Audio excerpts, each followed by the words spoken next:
वर्तमान मु परवर्ती कार्यक्रम संचालित करने सम्मानीय लंबोदर भाई को अनुरोध करुँच कार्यक्रम लंबोदर। धन्यवाद अशोक सर। तेणु परवर्ती कार्यक्रम समग्र भारत कहीं समग्र विश्वर अद्वितीय प्राज्ञ पुरुष गैरिक वसनधारी स्वामी विवेकानंद मुख निसृत अमृत वाणी पाठ करने निमंते मु अमित कुमार पुष्टि महाशय को अनुरोध करुच्ची। अमित सर विवेक वाणी पाठ करवा।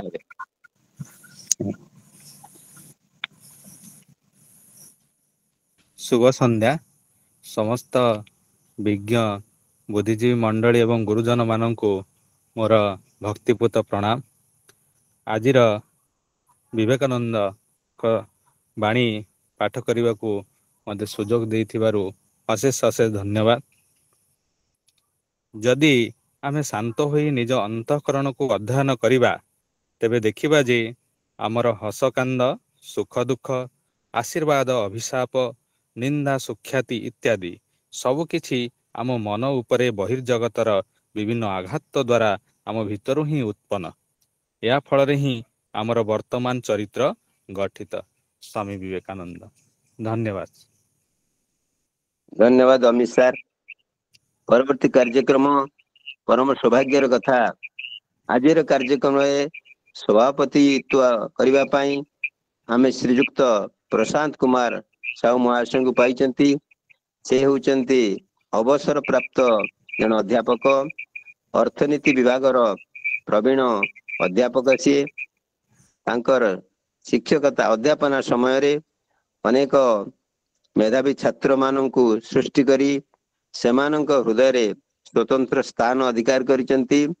महान सारस्वत साधक प्रशांत कुमार साहू महाशय एवं मध्य अखिल भारतीय साहित्य परिषद जाजपुर जिला शाखार सभापति अछंती।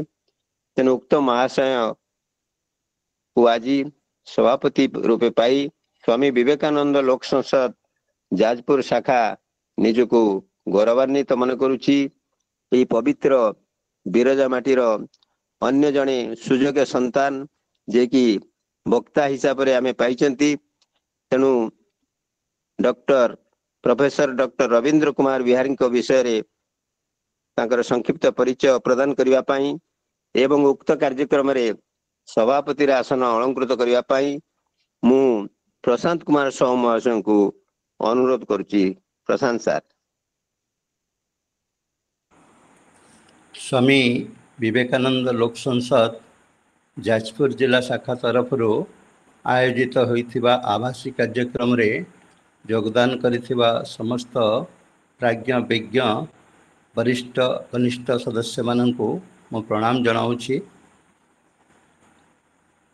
आज विचारधारा कार्यक्रम तरफ जो कार्यक्रम अनुष्ठित होउछि से कार्यक्रम रे अतिथि वक्ता हिसाब रे योगदान करिसेंती प्रोफेसर डॉक्टर रविंद्र कुमार रविंद्र बिहारी महोदय।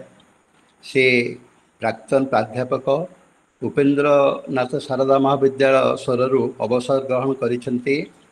राज्यर बहु प्रतिष्ठित साहित्य संस्कृति परिषद सहित सामिल अछंती। आकाशवाणी एवं दूरदर्शन जने स्वीकृति प्राप्त लेखक सी जने स्तंभकार। ओडिशार प्राय समस्त सारस्वत पत्रिका रे तांकर लेखा प्रकाश पाए गवेषणामूलक लेखा प्रकाश पाए एवं सी गवेषणा प्रकल्पर जने तत्वावधायक भाव में दीर्घ 25 वर्षर अभिज्ञता अच्छी। सारा भारत में जो ओडिया भाषा साहित्यर विभिन्न विश्वविद्यालय जो बेंच अच्छी से गवेषणार गाइड हिसाब से काम करती। मोटे पर कह गले ओडिया भाषा साहित्यर से जड़े गवेषक। सी 30 रु ऊर्ध्वक सारस्वत संगठन तरफ संबर्धित होती एवं बहु पुस्तकर रचयिता मध्य। जेपरी तांको पुस्तक मानक भितरे जाजपुर कथित भाषा, अभिमन्यु सारस्वत पीठ बालिया, बड़चणार सांस्कृतिक इतिहास, ସନ୍ଥ ସାଧକ ପରଶୁରାମ ବିହାରୀ। ଏଠି ମୁଁ କହିପାରେ ସନ୍ଥ ସାଧକ ପରଶୁରାମ ବିହାରୀଙ୍କର ସିଏ ହେଉଛନ୍ତି ବଂଶଜ। ଲକ୍ଷ୍ମୀ ପରିଚର୍ୟା, ଲୋକବିଦ୍ୟା ଚର୍ଚ୍ଚା, ଭାଷା ଚର୍ଚ୍ଚା, ରାଜତନ୍ତ୍ର ଓ ଜମିଦାରୀ ପ୍ରସଙ୍ଗ, ଗଡ଼ଜାତ ପରିକ୍ରମା, ତାହା ସହିତ ବିଭିନ୍ନ ପତ୍ର ପତ୍ରିକାର ମଧ୍ୟ ସିଏ ସମ୍ପାଦନ କରିଛନ୍ତି। ଆମର ପରମ ସୌଭାଗ୍ୟ ସେ ଆଜି ଆମ ସହିତ ଅଛନ୍ତି, ଯୋଗଦାନ କରିଛନ୍ତି। ସେ ଆଜି ମହର୍ଷି ବିଶ୍ୱାମିତ୍ରଙ୍କ ସମ୍ପର୍କରେ ତାଙ୍କର ଆଲୋଚନା ରଖିବେ। ମୁଁ ଅନୁରୋଧ କରିବି ଏ କାର୍ଯ୍ୟକ୍ରମରେ ଯେଉଁ ଭାଇ ଓ ଭଉଣୀମାନେ ଅଂଶଗ୍ରହଣ କରିଛନ୍ତି ଆମର ବକ୍ତାଙ୍କୁ ଶୁଣିବା ଏବଂ ପରବର୍ତ୍ତୀ ସମୟରେ ଆମେ ଆବଶ୍ୟକ ପଡ଼ିଲେ ଯଦି ମନରେ କିଛି ସନ୍ଦେହ ଥାଏ ତାଙ୍କୁ ମଧ୍ୟ ପ୍ରଶ୍ନ ପଚାରିବା। ମୁଁ ଏବେ ପ୍ରଫେସର ଡକ୍ଟର ରବୀନ୍ଦ୍ର ବିହାରୀ ମହୋଦୟଙ୍କୁ ଅନୁରୋଧ କରୁଛି ସେ ତାଙ୍କର ବକ୍ତବ୍ୟ ରଖିବେ। ଧନ୍ୟବାଦ। शुभ संध्या समस्त को नमस्कार। स्वामी विवेकानंद लोक संसद जाजपुर शाखार जो विशिष्ट आध्यात्मिकवादी माने मो सहित जोड़ी होती से आउ थे नमस्कार जनावि। विशेषकर प्रशांत बाबू, लंबोदर बाबू, अशोक बाबू, शंकरषण बाबू, स्वर्ण भाई मैडम, प्रभात नलिनी मैडम समस्त को मु अभिनंदन जनावि। एभली एक कार्यक्रम आवश्यकता अत्यंत गुरुत्वपूर्ण सांप्रतिक समय को आखि आगे रखिले आम चिंता करवा आम संस्कृति, आम मूल्यबोध, आम आदर्श के भाव में विपर्यस्त होगा लगी।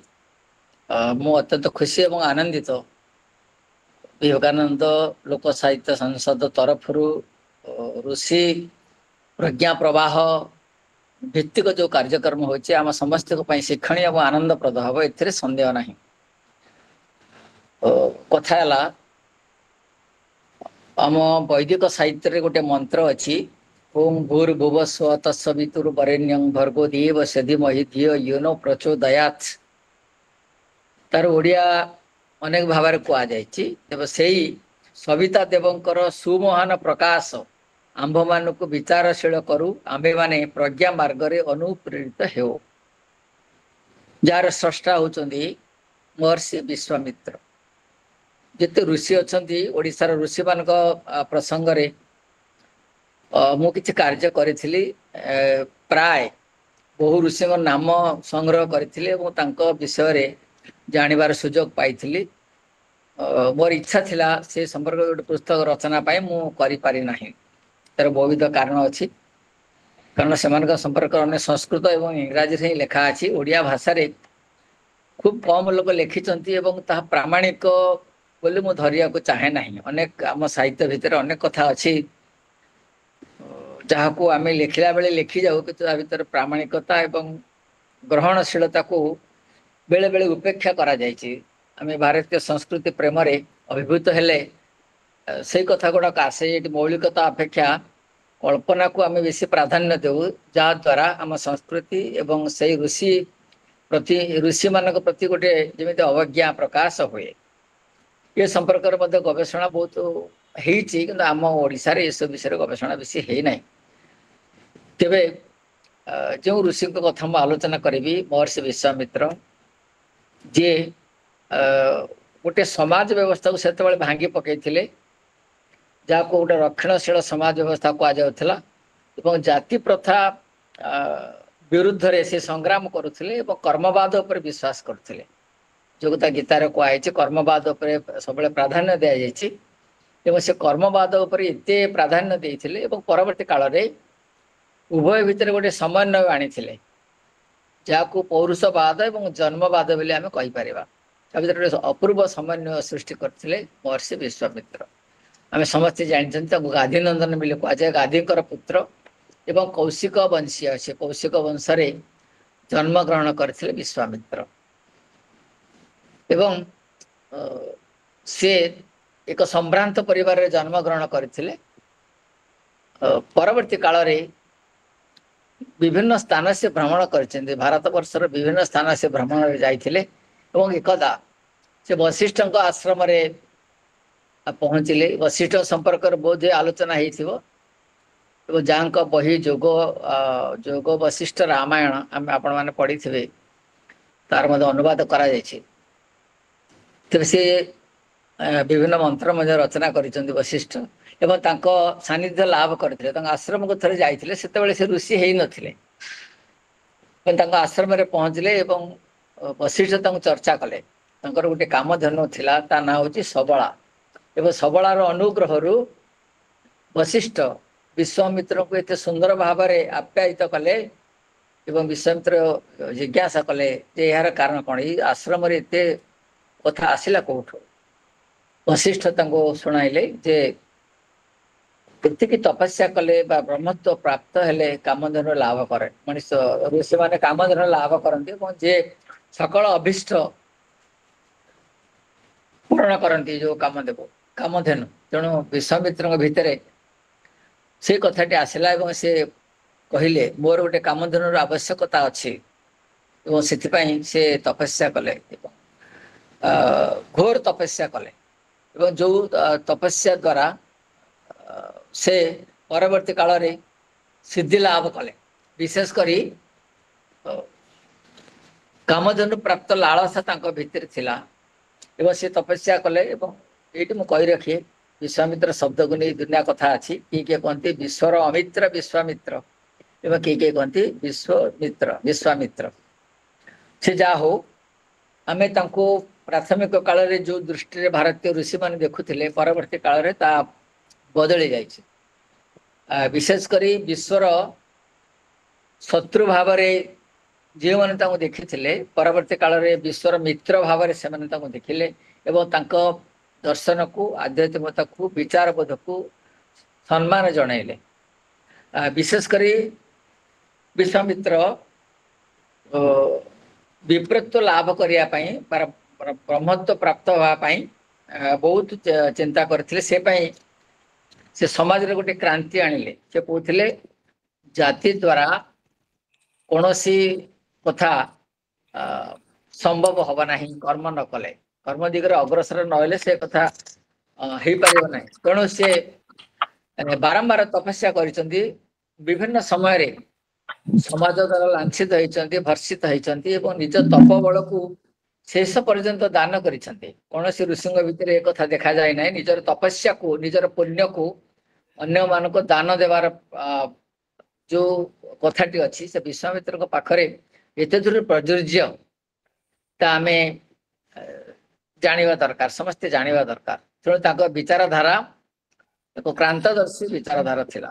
ବୈଦିକ ଯୁଗରେ ଯୋଉ ଚିନ୍ତା ଗୁଡ଼ିକ ଥିଲା ତାକୁ ସେ ଗଭୀର ଭାବରେ ଅଧ୍ୟୟନ କରିଥିଲେ ଏବଂ ଏ ଅଧ୍ୟୟନ ନିଷ୍ଠା ଏବଂ ନିଜକୁ ପ୍ରତିଷ୍ଠିତ କରିବାର ଅଭିଳାଷ ତାଙ୍କୁ ଏ ଦିଗରେ ପ୍ରଭାବିତ କରିଥିଲା। ବିଶ୍ୱାମିତ୍ର ତପସ୍ୟା କଲେ, ଘୋର ତପସ୍ୟା କଲେ ଏବଂ ବଶିଷ୍ଠ କିନ୍ତୁ ତାଙ୍କୁ ବ୍ରହ୍ମର୍ଷି ବୋଲି ସ୍ୱୀକାର କଲେ ନାହିଁ। ଏକଦା ସେ ତାଙ୍କ ଗାଁକୁ ଆସିଥିଲେ, ଯୋଉ ଗାଁରେ ଦୁର୍ଭିକ୍ଷ ପଡ଼ିଥିଲା, ଲୋକମାନେ ଖାଇବାକୁ ପାଉନଥିଲେ, ବର୍ଷା ହଉନଥିଲା ଠିକ ସମୟରେ, ଦେବତା ମାନଙ୍କ ଉପର ଶିକାର ହୋଇଥିଲା ସେ ଅଞ୍ଚଳ ଏବଂ ସେଇ ସମୟରେ ସେ ଦେଖିଲେ ତାଙ୍କୁ ପ୍ରଚୁର କ୍ଷୁଧା ହେଉଥାଏ। ସେଇ ସମୟରେ ଜଣେ ଲୋକ ରନ୍ଧନ କରୁଥିଲା ଖାଦ୍ୟ। ଏ ତାଙ୍କୁ କହିଲେ ମତେ କିଛି ଖାଇବାକୁ ଦିଅ ଓ ସେ କହିଲେ ଯେ ମୁଁ ଶ୍ୱାନ ମାଂସ ରନ୍ଧନ କରୁଛି, କୁକୁର ମାଂସ ରାନ୍ଧିକି ଖାଉଛି, ଆପଣ ତପସ୍ୱୀ, ଏହାକୁ ଭକ୍ଷଣ କରିବେ ନାହିଁ, ମୁଁ ଆପଣଙ୍କୁ ଦେବି ନାହିଁ। ତାଙ୍କ ଭିତରେ କ୍ରୋଧ ଆସିଲା। ଯୋଉ ଦେବତା ମାନଙ୍କୁ ମନୁଷ୍ୟମାନେ ନାନା ଦ୍ରବ୍ୟ ଅର୍ପଣ କରନ୍ତି, ସେମାନେ ଆକାଶରେ ବା ସ୍ୱର୍ଗରେ ଖୁସିରେ ଜୀବନ ଅତିବାହିତ କରୁଥିଲା ବେଳେ ତାଙ୍କୁ ଆରାଧନା କରୁଥିବା, ପୂଜା କରୁଥିବା ମନୁଷ୍ୟ ମାନଙ୍କର ଦୁଃଖ, ଅପ୍ରମିତ ଦୁଃଖରେ ଦୁଃଖ ତାଙ୍କୁ ମ୍ରିୟମାଣ କଲା। ସେ କହିଲେ ମୁଁ ଶ୍ୱାନ ମାଂସ ଖାଇବି। ଏବଂ ଶ୍ୱାନ ମାଂସ ରନ୍ଧନ ପରେ ଯେତେବେଳେ ଖାଦ୍ୟ ବଢା ହେଲା, ଋଷି ଦେବତା ମାନଙ୍କୁ ଆରାଧନା କଲେ। ଆମ ପରମ୍ପରା ଅଛି, ଆମେ ଖାଇଲା ବେଳେ ଈଶ୍ୱରଙ୍କୁ ଟେକି ଦିଅନ୍ତି। ସେ ମନ୍ତ୍ର ବଳରେ ଦେବତା ମାନଙ୍କୁ ଆହ୍ୱାନ କଲେ ଯେ ଖାଦ୍ୟ ଗ୍ରହଣ ପାଇଁ ଏବଂ ଏତେ ତାଙ୍କର ଶକ୍ତି ଥିଲା, ମନ୍ତ୍ରର ଶକ୍ତି ଥିଲା, ଦେବତା ମାନେ ଆସିବାକୁ ବାଧ୍ୟ। ତେଣୁ ସେମାନେ ଚିନ୍ତା କଲେ ଯେ ଯଦି ଆମେ ଶ୍ୱାନ ମାଂସ ଖାଇବା ଆମ ଅପବିତ୍ର ହେବା, ଗୋଟେ ବିଭ୍ରାଟ ସୃଷ୍ଟି ହବ, ସଂସାରରେ ଗୋଟେ ବିଭ୍ରାଟ ସୃଷ୍ଟି ହବ।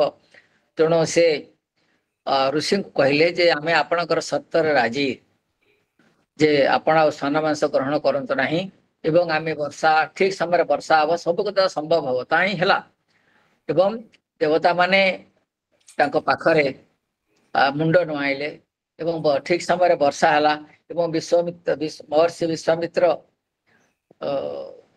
ଦେବତା ମାନଙ୍କ କୁ ତାଙ୍କ ଯୁକ୍ତି ବଳରେ ପରାସ୍ତ କଲେ। ଏଇଟା ଗୋଟେ ବଡ କଥା ଯେ ଏଇଟା ଗୋଟେ ବିପ୍ଳବାତ୍ମକ କଥା ଏବଂ ଭାଗ୍ୟବାଦ ଜନ୍ମବାଦ ଉପରେ ସେ ବିଶ୍ୱାସ କରୁନଥିଲେ ମୋ ଭାଗ୍ୟରେ ଏଇଆ ଅଛି ମୁଁ ଭୋଗିବି ମୋ ଜନ୍ମରେ ଏଇଆ ଅଛି ମୁଁ ଭୋଗିବି ସେ କଥା କହୁନଥିଲେ ପୌରୁଷତ୍ୱକୁ ବାରମ୍ବାର ସେ ଜାହିର କରିଛନ୍ତି।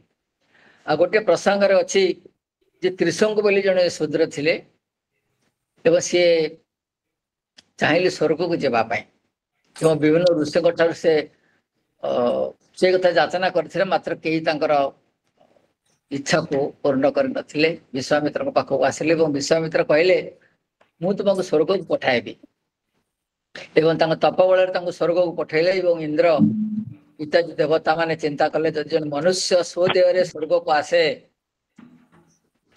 ତାହେଲେ ନାନା ଅସୁବିଧା ସୃଷ୍ଟି ହେବ ତେଣୁ ଇନ୍ଦ୍ର ବଜ୍ର ପ୍ରହାର କଲେ ଏବଂ ତ୍ରିଶଙ୍କୁ ତଳକୁ ଆସିଲେ।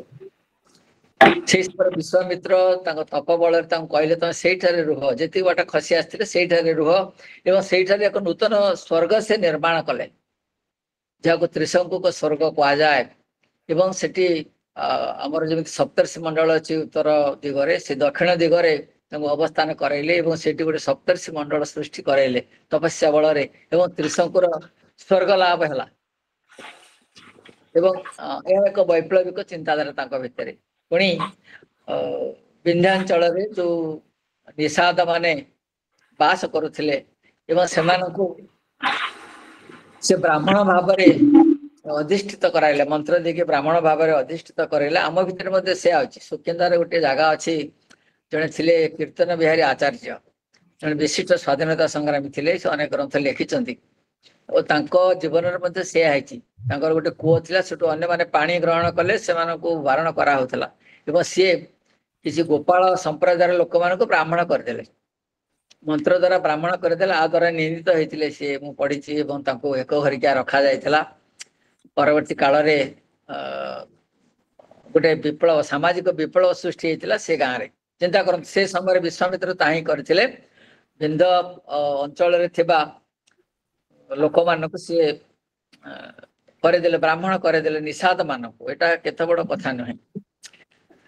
ପୁଣି ଜଣେ ଅଜିଗର୍ତ୍ତ ବୋଲି ଋଷି ଥିଲେ ଏବଂ ତାଙ୍କର ପୁତ୍ର ଜଣେ ସୁନ ସେପ ବୋଲି ଜଣେ ପୁତ୍ର ଥିଲେ ତାଙ୍କୁ କୌଣସି କାର୍ଯ୍ୟ କର୍ମରେ କୌଣସି ଅଭିଷ୍ଟ ପୂର୍ଣ୍ଣ ପାଇଁ ତାଙ୍କୁ ନରଭେଦ ଯଜ୍ଞରେ ବଳି ଦେବାର ବ୍ୟବସ୍ଥା କରାଯାଇଥିଲା। ବିଶ୍ୱାମିତ୍ର ସେଠି କୌଣସି କାରଣରୁ ପହଞ୍ଚିଲେ ଏବଂ ସେ ତାଙ୍କୁ ମୁକ୍ତ କଲେ ଏବଂ ଯୋଉ ଅମ୍ବରୀଶ ଯଜ୍ଞ ଫଳ ପାଇଁ ବରୁଣକୁ ଆରାଧନା କରୁଥିଲେ ଏବଂ ସେ ଯଜ୍ଞର ଫଳ ତାଙ୍କୁ ପ୍ରଦାନ କଲେ। ତେଣୁ ଏଠି ତାଙ୍କର ତ୍ୟାଗ ତାଙ୍କ ତପସ୍ୟାର ତ୍ୟାଗ ସମ୍ପର୍କରେ ଆମେ ଜାଣିପାରିବା। ତେବେ ବିଶ୍ୱାମିତ୍ର ସବୁବେଳେ ଚିନ୍ତା କରୁଥିଲେ ଯେ ତପସ୍ୟା ଦ୍ୱାରା ପୌରୁଷ ମାଧ୍ୟମରେ ବ୍ରହ୍ମର୍ଷି ହବା ଏବଂ ସେଥିପାଇଁ ତାଙ୍କ ଭିତରେ ଗୋଟେ ଉଗ୍ର ସ୍ୱାଭିମାନ ଥିଲା ଯେ ମୁଁ ନିଶ୍ଚୟ ଏଟାକୁ ହାସଲ କରିବି। ସେଇଥିପାଇଁ ତାଙ୍କ ଭିତରେ ପ୍ରତିଶୋଧ ନବା ପାଇଁ ବଶିଷ୍ଠଙ୍କ ପ୍ରତି ତାଙ୍କ ଭିତରେ ଗୋଟେ କେମିତି ଗୋଟେ ଭାବନା ଥିଲା ସେପାଇଁ ସେ ଯଜ୍ଞର ଆୟୋଜନ କଲେ। ସେ ଯଜ୍ଞର ନାଁ ଥିଲା ବଶିଷ୍ଠ ମାରଣ ଯଜ୍ଞ। ତ ସବୁଠୁ ମଜାର କଥା ହଉଛି ସେ ଯଜ୍ଞର ପୁରୋଧା ଥିଲେ ବଶିଷ୍ଠ ବଶିଷ୍ଠଙ୍କୁ ସେ ନିମନ୍ତ୍ରଣ କରିଥିଲେ ଯେ ମୋ ଯଜ୍ଞରେ ଆପଣ ପୁରୋଧା ହୁଅନ୍ତୁ ଏବଂ ବଶିଷ୍ଠ ସେ ଯଜ୍ଞରେ ପୁରୋଧା ହେଲେ ସମସ୍ତେ ଆଶ୍ଚର୍ଯ୍ୟ ଚକିତ ଯେ ନିଜକୁ ମୃତ୍ୟୁ ଆଡକୁ ଅଗ୍ରସର ହବା ପାଇଁ ବଶିଷ୍ଠ ଜାଣି ସୁଦ୍ଧା ସେ ଯଜ୍ଞର ପୁରୋଧା ହେଇଥିଲେ ଏବଂ ବିଶ୍ୱାମିତ୍ର ସେ ଯଜ୍ଞ ଆୟୋଜନ କରିଥିଲେ ଓ ବିଶେଷ କରି ସେ ଯଜ୍ଞ ଚାଲିଲା ଯଜ୍ଞ ଆରମ୍ଭ ହେଲା ଏବଂ ବଶିଷ୍ଠ ସେ ଯଜ୍ଞ ଶାଳାକୁ ଯେତେବେଳେ ଆସିଲେ ତାଙ୍କ ଭିତରେ ସାମାନ୍ୟତମ କୌଣସି କାଳିମା ନଥିଲା ବିଷାଦ ନଥିଲା ଏବଂ ସେ ଯଜ୍ଞ ଆରମ୍ଭ କଲେ। ସେଇ ସମୟରେ ବିଶ୍ୱାମିତ୍ରଙ୍କ ଭିତରେ ଗୋଟେ ଚେତନା ଜାଗ୍ରତ ହେଲା ଏବଂ ସେ କହିଲେ ଯେ ଜଣକୁ ହତ୍ୟା କଲେ ମୋ ଭିତରର जो अमृतत्व अच्छी ता कदापि सफल हब ना ऋषि बोली परिगणित हब ना ये चिंताधारा यज्ञ निवृत्त करने वशिष्ठ को प्रेरणा देला और से वशिष्ठ पाखे उभा हेले कहले जे आपण यज्ञ बंद कर दियो। वशिष्ठ कहले यज्ञ बंद कर हब ना ये यज्ञ करने पड़ो मत यज्ञ करने पूर्ण करने पड़ो। पुणी से अनुरोध कले जे नाई नाई आपण यज्ञ निवृत्त हूँ एवं या द्वारा मो भीतर जो कथाटी बुझे सारी मत वशिष्ठ मृत्यु मोर आवश्यकता नहीं एवं वशिष्ठ यज्ञ निवृत्त हेले आशीर्वाद कले से पाद धरी बो बोई कांदिले भितर जो अभिमान थिला ताहा कुआडे उभे जाइथिला शांत शिष्ट देखा होतिले विश्वामित्र एवं कहले मत लज्जा दिंतु नहीं एवं मो अभिमान और क्रोधवशत यही कार्य करी। विश्वामित्र निवेदन जल यज्ञ रक्षा करने वशिष्ठ हसी हसी ब्रह्मर्षि बोली संबोधन कले। ब्रह्मर्षि विश्वामित्र तुम यथार्थ ब्रह्मर्षि जो मैंने आत्मतत्वदर्शी एवं से ब्रह्मोपलब्धिर सकल सूत्र जानती से कथा से कहले भीतर परिवर्तन वशिष्ठ देखा चाहूले एवं ब्रह्मर्षि बोली संबोधन कले।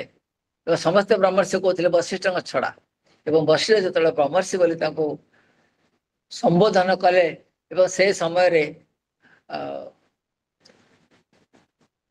जगत ब्रह्मर्षि बोली जानिला विशेष करी भितर जो प्रचलित प्रथार विरोध से देखा पाउथिले चिंता करथिले ता ही साकार हेबाक लागला।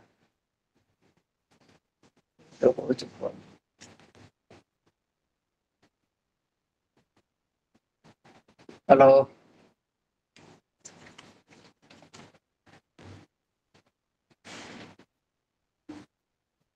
हेलो सुबुज तो समझते कि हाँ सर सुबुज आज्ञा तापर से विभिन्न मंत्र रचना करिसंती। आमे अनेक मुनिऋषि संपर्क रे जानी ना खोला भाव में स्वीकार करी बड़ बड़ पंडित मान पचारती से माने केवल आवश्यकता जिते जिनस दरकार से संतुष्ट जिते क्लास रे अच्छी जो बड़ बड़ पंडित अच्छा चाकरी कर मंत्र से शिखती से श्लोक से आवृत्ति करती पाठ पढ़ाती कि आम संस्कृति भितर लुचि रही बहु अज्ञात तथ्य आम भीतर को आसीना। जड़े राजर्षि ब्रह्मर सेवा जी कष्ट करथिले जी साधना करथिले एवं जो ईश्वर को लाभ करिवार प्रचेष्टा तांका भितर जो दृढ़ मानसिकता थिला ता बारंबार तांको ए दिगरे साहाय्य करिथिला। एवं आज समाज रे आज भी ए समय स्वाधीनतार एत वर्ष पर आम भितर से जाति प्रथा अच्छी भेदभाव अच्छी मनीष जन्म होगले जाति कौन जाति सी परिचित हुए ना ये गोटे बाज्य प्रथा कौन सी देश ये कथा ना एवं तार संस्कार से समय से चिंता करथिले एवं आमर किछि स्वाधीनता संग्रामी जो उदाहरण दौले से समय अनेक स्वाधीनता संग्रामी थे महात्मा गांधी को पर्यंत से जाति प्रथार घोर विरोधी थे। एथिपाई सामाजिक स्तर से बहु निंदार सम्मुखीन होती किंतु कर्मकुशलता भितर पुरुषाकार को अभिव्यक्त होबार जो प्रेरणा विश्वामित्र ठारे प्रथम ही थिला। आमे कौन समाजर श्रेणी प्रति क्रोध परायणता द्वारा निजर पौरुषत्व को पुष्ट करि पारिबा नाही। सेतिपई क्रोध शून्यता और निर्मल प्रज्ञा आमको यथार्थ पौरुष संपन्न कर बाणीर जीवन सारा कथा होचे या हिंसा आचरण रे सामाजिक परिवर्तन घटी पारे किंतु भारतीय समाज ओ परंपरा रे ताहा केबे हेले ग्रहणीय हेई पारिबो नाही। सेतिपई आमर समस्त परिवर्तन और विवर्तन अहिंस हेबा दरकार। ये मार्ग अत्यंत कष्टकर ये समकाल रे ତେଣୁ ଆମର ସାମାଜିକ ବିପ୍ଳବୀ ମାନେ ବିଶ୍ୱାମିତ୍ରଙ୍କ ମହନୀୟତାରୁ ଉପଯୁକ୍ତ ଶିକ୍ଷା ଗ୍ରହଣ କରିବା ଆବଶ୍ୟକ। ମୋଟାମୋଟି ଭାବରେ ବିଶ୍ୱାମିତ୍ର ଥିଲେ ଦିବ୍ୟଦର୍ଶୀ ଏବଂ ସେ ଭବିଷ୍ୟତକୁ ଦେଖିପାରୁଥିଲେ। ତାଙ୍କ ଭିତରେ ଯୋଉ ଭାବନା ଟିକକ ଥିଲା, ଯୋଉ ଉତ୍ସ ଟିକକ ଥିଲା, ତାକୁ ସେ ବିକଶିତ କରିଛନ୍ତି ଏବଂ ପ୍ରମାଣ କରାଇଛନ୍ତି। ମଣିଷ ଭିତରେ ସେଇ ଚିନ୍ତାଧାରା ଆସିଲେ ଗୋଟିଏ ଫଳ ଲାଭ ପାଇଁ ଯୋଉ କଷ୍ଟ କରିବାକୁ ପଡେ, ସେଇ ଚିନ୍ତାଧାରା ଆସିଲେ ମନୁଷ୍ୟ ନିଶ୍ଚୟ ହବ କଣ ତା ଜୀବନରେ ଉନ୍ନତି କରିପାରିବ। ଯୋଉଟା ସେ ବିଶ୍ୱାମିତ୍ରଙ୍କ ଚରିତ୍ରରେ ଆମେ ବାରମ୍ବାର ଦେଖିଛନ୍ତି। ଯୋଉ କାମଧେନୁ ପ୍ରସଙ୍ଗ ହଉ, ନିଷାଦ ପ୍ରସଙ୍ଗ ହଉ, ବା ତ୍ରିଶଙ୍କୁ ପ୍ରସଙ୍ଗ ହଉ, କିମ୍ବା ଶ୍ୱାନ ମାଂସ ଭକ୍ଷଣ ପ୍ରସଙ୍ଗ ହଉ, ସବୁ ଜାଗାରେ ବିଶ୍ୱାମିତ୍ର ଏକ ବିପ୍ଳବର ଆହ୍ୱାନ ଦେଇଛନ୍ତି। ତେଣୁ ଏହା ଆମ ସାମାଜିକ ପ୍ରତିବଦ୍ଧତା ପ୍ରତି ଏକ ଘୋଷଣାନାମା କହିଲେ ଅତ୍ୟୁକ୍ତି ହେବ ନାହିଁ। ତେଣୁ ଆମ ସମାଜ ବ୍ୟବସ୍ଥାରେ ବିଶ୍ୱାମିତ୍ରଙ୍କର ଉଦାର ଓ ମହନୀୟ ଜୀବନ ଚର୍ଚ୍ଚା ଆମକୁ ସବୁବେଳେ ଏ ଦିଗରେ ଅନୁପ୍ରାଣିତ କରୁଥିବ, ଏଥିରେ ସନ୍ଦେହ ନାହିଁ। ଏବଂ ସେ ଜଣେ ନୂତନ ସ୍ରଷ୍ଟା, ବିଶ୍ୱ ବିପ୍ଳବୀ ଭାବରେ ଆମ ସଂସ୍କୃତିରେ, କାହିଁକି ସମଗ୍ର ବିଶ୍ୱରେ ଯୋଉମାନେ ସଂସ୍କୃତିରେ ଗବେଷଣା କରନ୍ତି ପରିଚିତ ହେଇଛନ୍ତି। ଜଣେ ଅପୂର୍ବ ଧୀଶକ୍ତି ସମ୍ପନ୍ନ ଋଷି, ଯାହାଙ୍କ ଭିତରେ କୌଣସି ଦ୍ୱନ୍ଦ୍ୱ ନଥିଲା, କୌଣସି ଜଡ଼ତା ନଥିଲା ଏବଂ ସୁଖ ପାଇବା ପାଇଁ ଯେତେବେଳେ ପ୍ରୟାସ କରୁଥିଲେ ସେଥିରୁ ସେ ନିରତ ହେଇଛନ୍ତି ବାରମ୍ବାର। ଯେତେବେଳେ ସେ ତପସ୍ୟା କଲେ, ଇନ୍ଦ୍ର ତାଙ୍କ ତପସ୍ୟା ଭାଙ୍ଗିବା ପାଇଁ ଚେଷ୍ଟା କରିଛନ୍ତି। ସବୁ ଜାଗାରେ ଯୋଉମାନେ ତପସ୍ୟା କରନ୍ତି ଇନ୍ଦ୍ର ତାଙ୍କ ତପସ୍ୟାକୁ ଭାଙ୍ଗି ଦିଅନ୍ତି। ତାର କାରଣ ହଉଛି କାଳେ ସେମାନେ ଇନ୍ଦ୍ରପଦ ଲାଭ କରିବେ। ଆମ ସମାଜରେ ସେ ଇନ୍ଦ୍ରକୁ ଯଦି ପ୍ରତୀକ ଭାବରେ ନବା, ଆମ ସମାଜରେ ସେମିତି ଇନ୍ଦ୍ର ମାନେ ଅଛନ୍ତି, ଅନେକ ଇନ୍ଦ୍ର ମାନେ ଅଛନ୍ତି। ଏବଂ ସେ ବିଶ୍ୱାମିତ୍ର ତପସ୍ୟା କରୁଥିଲା ବେଳେ ସେ ମେନକା ନାମକ ଜଣେ ଅପ୍ସରୀ, ସ୍ୱର୍ଗ ଅପ୍ସରୀକୁ ତାଙ୍କ ପାଖକୁ ପଠେଇଲେ ଏବଂ ତାଙ୍କ ସହିତ ବସନ୍ତ ଋତୁର ସମାଗମ ହେଲା। କାମ ଉଦ୍ଦୀପନା ପାଇଁ ଯେତେ ପ୍ରକାର ଅଛି ଉଦ୍ୟମ ସବୁ ଇନ୍ଦ୍ର କରିଥିଲେ ଏବଂ ଏଥିରେ ବିଶ୍ୱାମିତ୍ରଙ୍କର ତପସ୍ୟା ଭଗ୍ନ ହେଲା। ସେ ମେନକାକୁ ବିବାହ କଲେ ଏବଂ ମେନକାଙ୍କ ଦ୍ୱାରା ଗୋଟେ କନ୍ୟା ଜାତ ହେଲା ଶକୁନ୍ତଳା। ଆପଣମାନେ ଜାଣିଥିବେ, ଶକୁନ୍ତଳା ଜନ୍ମ ହେଲା ପରେ ତାଙ୍କ ଭିତରେ ପୁଣି ସେ ଚେତନା ଫେରି ଆସିଲା ଯେ ମୁଁ କେମିତି ଅଟକି ଗଲି ଏଠି। ତାପରେ ସେ ତାଙ୍କୁ ତ୍ୟାଗ କଲେ ଏବଂ ପୁଣି ତପସ୍ୟା କଲେ ଏବଂ ତପସ୍ୟା ଯୋଉ ପୁଣ୍ୟ ଦ୍ୱାରା, ଯୋଉ ମାଧ୍ୟମ ଦ୍ୱାରା ସଫଳ ହୁଏ, ଏଭଳି ତପସ୍ୟା ବୋଧ ହୁଏ କୌଣସି ଋଷି କରିନାହାନ୍ତି। ବାରମ୍ବାର ତପସ୍ୟା କରୁଛନ୍ତି ଏବଂ ତାଙ୍କର ପୁଣ୍ୟ କମି ଯାଇଛି, ପୁଣି ତପସ୍ୟା କରୁଛନ୍ତି ଏବଂ ଏମିତି ତପସ୍ୟା କରୁଛନ୍ତି ଯେ ପୃଥିବୀର ଯୋଉ ନିୟମ, ଜାଗତିକ ନିୟମ, ତାହା ବନ୍ଦ ହେଇଯାଇଛି। ସୂର୍ଯ୍ୟ, ଚନ୍ଦ୍ର, ଅଗ୍ନି, ବାୟୁ ତାଙ୍କର ପ୍ରଭାବକୁ ସେ କ୍ଷୁର୍ଣ୍ଣ କରିଛନ୍ତି ତାଙ୍କ ତପସ୍ୟା ବଳରେ। ତେଣୁ ସକଳ ଦେବତା ତାଙ୍କର ଅଧୀନ ହେଇଛନ୍ତି ଏବଂ ବିଶେଷ କରି ଏଇ ମେନକାଙ୍କ ପ୍ରସଙ୍ଗରେ ତାହା ହିଁ ଘଟିଛି ଏବଂ ସେ ସେଇ ତାଙ୍କ ମୂଳ ତତ୍ଵକୁ ପୁଣି ଫେରି ଆସିଛନ୍ତି। ମୋଟାମୋଟି ଭାବରେ ସବୁ ଋଷିଙ୍କ ଉପରେ ଅନେକ ଅନେକ କଥା ଅଛି। ଋଷିଙ୍କ ପିଲାମାନେ କେମିତି ଋଷି ହେଇଛନ୍ତି ସେ କଥା ମଧ୍ୟ ଅଛି ଏବଂ ଏଇ ପରମ୍ପରାଟି ଆମ ଭିତରେ ହଜି ହଜି ଯାଉଛି। ସେ ଦିଗରୁ ଆମେ ୟାକୁ ବଞ୍ଚାଇ ରଖିବା ପାଇଁ ବିବେକାନନ୍ଦ ଲୋକ ସଂସଦର ଉଦ୍ୟମ ଅତ୍ୟନ୍ତ ପ୍ରଶଂସନୀୟ। ଏଇ ଯୋଉ 58ଟି ଏପିସୋଡ ହେଲାଣି, ମୁଁ ବୋଧେ କେତେଟାରେ ଜଏନ କରିଛି, ସମୟ ଦେଇ ହୁଏନି, କୁଆଡେ କୁଆଡେ ବ୍ୟକ୍ତିଗତ କାର୍ଯ୍ୟ ଜଞ୍ଜାଳ ଭିତରେ ମଣିଷ ମିଛରେ ପଡେ। ସେଇପାଇଁ ବହୁତ ଅସୁବିଧା। କେତେ ଜଣଙ୍କୁ ଛାଡିଦେଲେ ଆପଣ ଦେଖନ୍ତୁ କେତେ ଜଣ ଜଏନ କରିଛନ୍ତି ଏଭଳି ଏକ କାର୍ଯ୍ୟରେ, କେତେ ଜଣ ଜଏନ କରନ୍ତି। ଯୋଉମାନେ ଆଗରୁ ଥିଲେ ମୁଁ ସେମାନଙ୍କୁ ଦେଖୁନାହିଁ।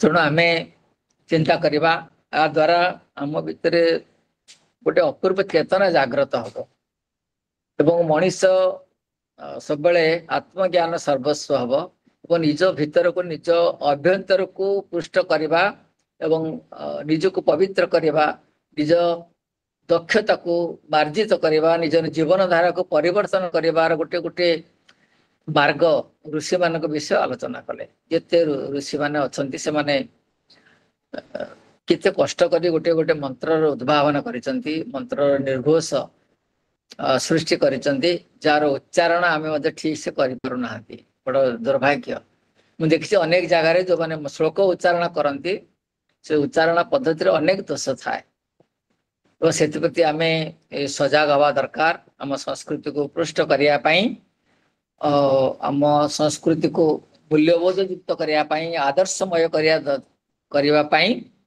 आम व्यक्ति चेतनार जागृत हवापाई महाभारतीय संस्कृति आध्यात्मिक विभव सहित आम परिचित होगापाई ऋषि मानकर वाक्य ऋषि मानकर जीवनचर्या ऋषि मानकर तपस्यार मार्ग ऋषि मानकर प्रतिज्ञा आमको बारंबार अनुप्रेरित करिबो एथिरे संदेह नहीं। समस्त को नमस्कार धन्यवाद।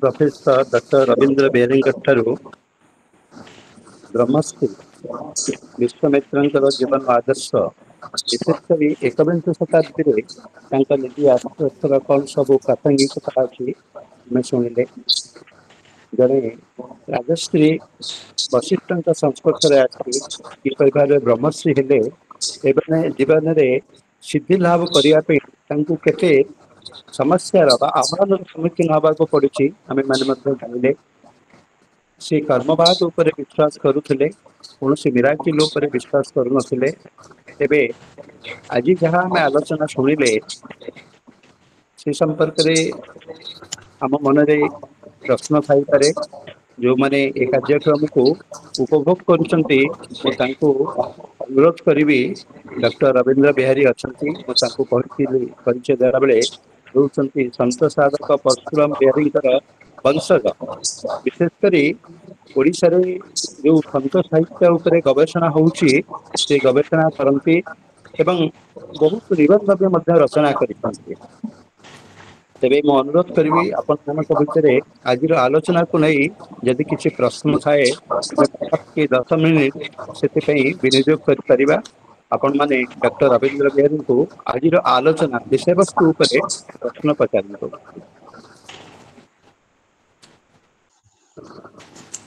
सर रवींद्र सर नमस्कार। नमस्कार अशोक सर कहूली आज्ञा आपण गोटे शब्द कहले निर्मल प्रज्ञा प्रज्ञा तो हम जाने जो निर्मल प्रज्ञा सर से शब्दटा व्याख्या जो प्रज्ञा भितर कौन सी खाद न एकदम स्वच्छ से भावनाटी आम भितर बड़ कष्ट आसे सब कथा दूरे जाए निज भितर केवल से टिक बोधि बोली कहुए बौद्ध धर्म रे एवं जो प्रज्ञा अर्थ बोधि संबोधि निज को जाना से ज्ञान से दिव्य ज्ञान टी प्राप्ति पाई मनुष्य सब तपस्या करे जो जन्म हुए से ज्ञान ता भितर थाए आमे ताकू विस्तारित करि पारंते नाही एते माया द्वारा कबलित हो जाती आमे से ज्ञान टी को भूली जाती से कथा भागवत अच्छी मनुष्य देहे दिव्य ज्ञान जे दिव्य ज्ञान निर्मल ज्ञान जो ज्ञान ज्ञान छड़ा आउ किछि रहइबो नाही जो जो मार्ग रे आमे प्रति हवा से मार्ग टी को आमे बंची रखिबा ताको पवित्र बोली कहबा पवित्र ज्ञान निर्मल ज्ञान विभिन्न कथार ज्ञान हमर मनुष्यर अछि तेणु आम ये निर्मल ज्ञान कहवा अर्थ जे पवित्र ज्ञान स्वच्छ अत्यंत स्वच्छ जो कौन से कालीमा नलुष नलमस न केवल से चिंताधारा टिकक जहाँ मनीष को पवित्र करे मनीषर आत्मा को पवित्र करे एवं मनुष्य ईश्वर आड़ को धावित हबार गोटे मार्ग ताको आपणा छाए उपलब्धि हुए से निर्मल ज्ञान बोली से शब्द कहले जो ज्ञान अन्य कौनसी ठारू सब जिनस ठारू मुक्त सब जंजाल ठारू मुक्त थिबो सब माया ठारू मुक्त थिबो ता अत्यंत कष्टकर व्यापार आम चिंता कले भी ता आम भीतर को आसी पारिबो नाही बड़ कष्टकर व्यापार केवल मुनि ऋषि माने चिंता करि पारथले से गोटे जगह थाई कि मध्य सब कोलाहल भितर नीरवता को जे आवाहन करि पारे से ही निर्मल व्यक्तित्वर अधिकारी केवल मौन हेले जे सब कथा को आम भूली जाता नहीं आम भीतर को अनेक कथा आसी पार आम कहवा नहीं कि भाविबा अनेक कथा आपण को भाविया गोटे कथा कह आप 15टा कथा भाविबे एटा मनस्तुत्वविद माने कहछन्ती मनुष्य 10 सेकेंड एकाग्र रही पारे नहीं एते परिवर्तन हुए ତେଣୁ ଆମେ जो निर्मल ज्ञानर अधिकारी बा दिव्य ज्ञान बोली आम कहीपर दिव्य ज्ञानर अधिकारी से माने अविचलित रहती विचलित होते ना एवं सही मार्ग रे रही ईश्वर को पाइबार चिंता तांको भीतर आसे से निर्मल ज्ञान बोली गोटे शब्द कहली जाकू दिव्य ज्ञान बोली कही हब। धन्यवाद सर। सर सर नमस्कार सर मु कहतली सुंदरगढ़ सर कहतली किए कहले सुंदरगढ़ निरुपमा पति सर कहतली मैडम समस्त को नमस्कार सर मोर गोटे प्रश्न थिला जे वशिष्ठंकर केतोटी पुओ को सी मार देथिले विश्वामित्र सर एई उपाख्यान विषय मु टिके जानिया पई चाहूची। हां से जो पुओ को मारथिले हां बुझली मु तो सब कथा कहबो नै ती मन पड़ जे मु कहूची मु ए विषय प्रिपेयर भी नाही गोटे असुविधा थिला देह असुविधा थिला मु पळैथिली हठात मते प्रसाद फोन कल तो पळैथंदी इवनिंग वॉक रे छाड़ से निज पुओ मान को हत्या करथिले जेतेबेले निषाद मान को से ब्राह्मण तो प्रदान कले निज पिला माने विरोध करथिले को समाज पर निज पिला मान को हत्या करथिले एवं जेतेबेले वशिष्ठ को सहित से बल प्रयोग करथिले से जो कामधेनु प्राप्त होबा पई से सी अनेक लोक निहत करथिले हत्या करथिले युद्ध जेहेतु से जड़े क्षत्रिय योद्धा थिले भीतर से अहंकार थिला जेकोसी उपाय वशिष्ठ कामधेनु छड़े ने पारे जमदग्नि परशुराम प्रसंग से अनेक जगह से कि से जो मन को हत्या करे भीतर अवशेष नथिला इटी कार्य साधन करिया कथा जे खासी मांस खाउचंती से माने दोषी जे हत्या करे से दोषी नुहे कारण सी जीविका निर्वाह पाई से हत्या करे प्राणी किंतु आम भक्षण करते आम दोषार पड़ती तेणु से दोषी बोली जी स्वीकार कला मो भीतर पाप बोधटी आसला आम पाप को आमंत्रण करवा जो मैंने पाप यहाँ पाप कार्य बोले भावती से भीतर पाप आसे जो मैंने चिंता करते ना भीतर आसे ना बारी ये कथा अनेक दार्शनिक कहते तेणु सी वशिष्ठर पुत्र निहत करते अनेक कथा आम जाना पुओ मान ना भी मुझे जाना वशिष्ठर पत्नी ना मुझे जाना विश्वामित्र पत्नी ना अनेक कथा आम भीतर अच्छी आम जानापी चेष्टा करवा यही प्रसंग से हत्या कर युद्ध प्रसंग से हत्या करते बलपूर्वक कामधेनु को नहीं आसपा चेष्टा कले से युद्ध होता युद्ध वशिष्ठ पुत्र मान निहित होते कि वशिष्ठ ए विचलित नथिले एवं विश्वामित्र विचलित नथिले। आज्ञा सर मु थर गोटे सर पढ़ी सर गोटे ये बही रु जेतेबेले जो आपण कहले जे ऋषि वशिष्ठ ऋषि समय जो यज्ञ करथिले सेही समय ताकर जो दिव्य ज्ञान प्राप्त होइतिला मु सर गोटे पढ़ी जे जेतेबेले से आस्तिले जो खंडा धरिकी जे मारिबा पई वशिष्ठ को मारिबा पई आस्तिले तांको समस्त पुत्र मान को मारिबा सत्वे भी से पुणी थरे आस्तिले हां वशिष्ठ को मारिया को आस्तिले किंतु सेतेबेले वशिष्ठ एवं तांको स्त्री कथावार्ता होतले जे सी मोर केबे शत्रु नहति विश्वामित्र से सुनी की तांकर दिव्य ज्ञान हेतिला सर मु गोटे बहिरु पढ़थली एकदम ठीक कथा एकदम सत कथा मनीष भितर ज्ञान कोनोसी परिवेश रे हठात उदय हेई पारे आपण जण मारिया जन आपण मते चेंज होछ नाय मु मारिबे से कथाटी आसे मनीष भितर आसे जे गोटे चेतना आसे तांको भितर से कथा आसीतला आपण जा कोचन ठीक पढिचंती धन्यवाद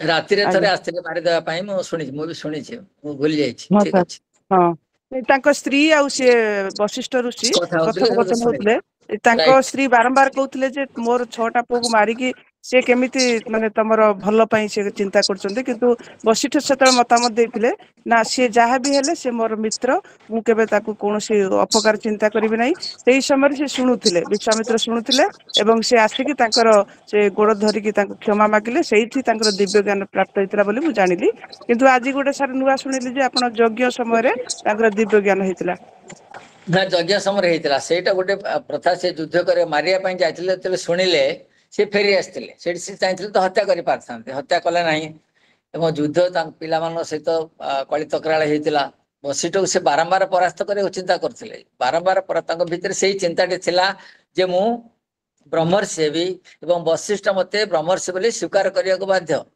तेणु शत्रुता तांक से तांक भीतर शेष पर्यंत शत्रुता थिला एवं ये जनक ऋषिकर परामर्श से वशिष्ठ मारण यज्ञ करथिले ଏବଂ ସେ ଯଜ୍ଞରେ ପୁରୋଧା ଥିଲେ ସ୍ୱୟଂ ବଶିଷ୍ଠ। ଯେମିତି ରାମଚନ୍ଦ୍ର ସେତୁ ବନ୍ଧ ବାନ୍ଧିଲା ବେଳେ ରାବଣ ପୁରୋଧା ଥିଲା, ସେମିତି ଆଜ୍ଞା ବଶିଷ୍ଠ ସ୍ୱୟଂ ପୁରୋଧା ଥିଲେ। ଚିନ୍ତା କରନ୍ତୁ କେତେ ବଡ କଥା। ସେଠି ତ ଚାହିଁଥିଲେ ସେ ସେଇଥିରେ ତାଙ୍କର ସେ ତ ଦିବ୍ୟ ଜ୍ଞାନୀ, ଆରମ୍ଭରୁ ଦିବ୍ୟ ଜ୍ଞାନୀ, ତପ ପ୍ରଭାବରେ ସେ ଜ୍ଞାନୀ ହେଇଯାଇଥିଲେ, ଅସାଧ୍ୟ ସାଧନ କରିଥିଲେ। ଆମ ଧାର୍ମିକ ପରମ୍ପରାରେ ଏଇଟା ଅଛି ଯେ ଅତି ଲୌକିକତା ମଣିଷ ଭିତରେ ଆସେ, ଯୋଉମାନଙ୍କର ବଚନ ସିଦ୍ଧି ହୁଏ। ମୁନିମାନେ ଋଷିମାନେ ଅଭିଶାପ ଦଉଥିଲେ, ଜଣେ ମରିଯାଉଥିଲା, ଅଗ୍ନି ଗ୍ରାସ କରୁ କହିଲେ ଗ୍ରାସ ହେଇଯାଉଥିଲା। ସେ ମଣିଷ ଭିତରେ ସେ ଫୋକସ ଥିଲା, ଜ୍ଞାନ ଥିଲା। ଏବଂ ତାଙ୍କ ଭିତରେ ଏଇ କଥାଟି ଯେତେବେଳେ ଯଜ୍ଞ ସେ କଲେ, ବଶିଷ୍ଠ ମାରଣ ଯଜ୍ଞ, ଏବଂ ସେଇ ସମୟରେ ଆହୁରି ଗୋଟେ କଥା ଅଛି ଯେ ଯଜ୍ଞରେ ଯୋଉ ମନ୍ତ୍ର ଆହୁତି ଦିଆଗଲା, ବଶିଷ୍ଠ ଲାଷ୍ଟ ଆହୁତିରେ ତାଙ୍କ ଭିତରେ ପରିବର୍ତ୍ତନ ଆସିଲା। ଶେଷ ପର୍ଯ୍ୟନ୍ତ ଯଜ୍ଞ ଚାଲୁ ରହିଥିଲା, ତାଙ୍କ ଭିତରେ ସେ ଅହଙ୍କାର ଥିଲା, କ୍ରୋଧ ଥିଲା, ଏବଂ ଶେଷ ବେଳକୁ ସେଇଟା ତାଙ୍କ ଭିତରେ ଆସିଲା ସେ ଜ୍ଞାନ ଯେ ଜଣକୁ ମାରିଲେ ମୁଁ କଣ ଲାଭ ପାଇବି। ସେ ମରିଗଲେ ଜଣେ ସ୍ୱୀକାର କରିପାରିବ କି? ଜଣେ ବଶିଷ୍ଠଙ୍କୁ ମାରି ଦିଆଗଲା, ବଶିଷ୍ଠ ସ୍ୱୀକାର କରିବେ କି ୟାଙ୍କୁ ବ୍ରହ୍ମର୍ଷି ବୋଲି? ତାଙ୍କ ଭିତରେ ସେଇ ଚେତନାଟି ଆସିଲା ଯେ ମୁଁ ୟାଙ୍କୁ ମାରିବି ନାହିଁ, ମୋର ଭୁଲ ହେଇଛି। ଏବଂ ସେ କାନ୍ଦି ପକେଇଲେ, ତାଙ୍କ ପାଦ ଧଇଲେ, କ୍ଷମା ମାଗିଲେ। ବଶିଷ୍ଠ ଜାଣିଲେ ଯେ ପ୍ରକୃତ ବ୍ରହ୍ମର୍ଷି ସେମାନେ ଆତ୍ମଦର୍ଶୀ, ବ୍ରହ୍ମଦର୍ଶୀ, ଯୋଉମାନେ କାହାରିକି ଶତ୍ରୁ ଭାବରେ କେବେ ହେଲେ ଦେଖିବେ ନାହିଁ, ସମସ୍ତଙ୍କୁ ବିଶ୍ୱର ମିତ୍ର, ବିଶ୍ୱାମିତ୍ର। ଏବଂ ସେବେ ତାଙ୍କ କୁହାଯାଇଛି ବିଶ୍ୱାମିତ୍ର। ଠିକ ଅଛି, ଥ୍ୟାଙ୍କ ୟୁ। ଧନ୍ୟବାଦ ସାର୍, ନମସ୍କାର ସାର୍, ଧନ୍ୟବାଦ। ନମସ୍କାର, ନମସ୍କାର।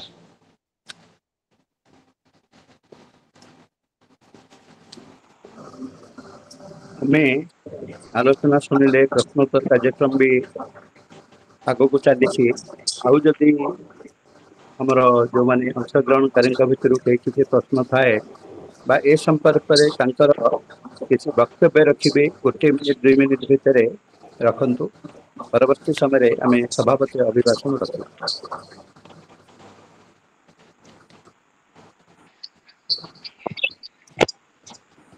ମୁଁ ଅନୁଭବ କରୁଛି ସାର୍ ନମସ୍କାର ସାର୍। ହଁ ନମସ୍କାର, କୁହନ୍ତୁ।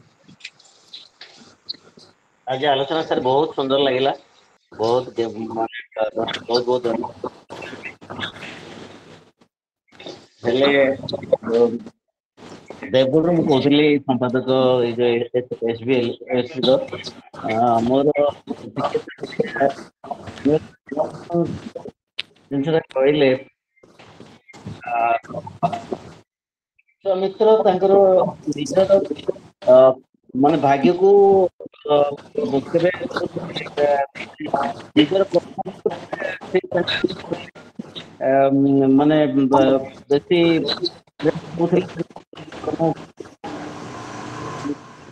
ତାରି ପରେ ଆପଣ କହିଲେ ପାନ ମାଂସ କହିଲେ କଣ ସାର୍? ପାନ ମାଂସ କିଏ ରାନ୍ଧିଥିଲେ? ଯେତେବେଳେ ଦୁର୍ଭିକ୍ଷ ପଡିଲା, ସେ ଗାଁକୁ ଆସିଥିଲେ, ତାଙ୍କ ଗାଁକୁ ଆସିଥିଲେ ବୁଲି। କିଛି ହଁ ଦିନ ତପସ୍ୟା କଲା ପରେ ସେ ଗାଁକୁ ଫେରୁଥିଲେ। ଦୁର୍ଭିକ୍ଷରେ ଲୋକ କଣ ଖାଇବେ? ଆପଣ ନଅଙ୍କ ଦୁର୍ଭିକ୍ଷ କଥା ଜାଣିଥିବେ। ମଣିଷ ମାଂସ ଆଜ୍ଞା ମଣିଷ ଖାଉଥିଲା। ଆମ ସାର୍ ସାର୍ ସମୟରେ 1866 ର କଥା।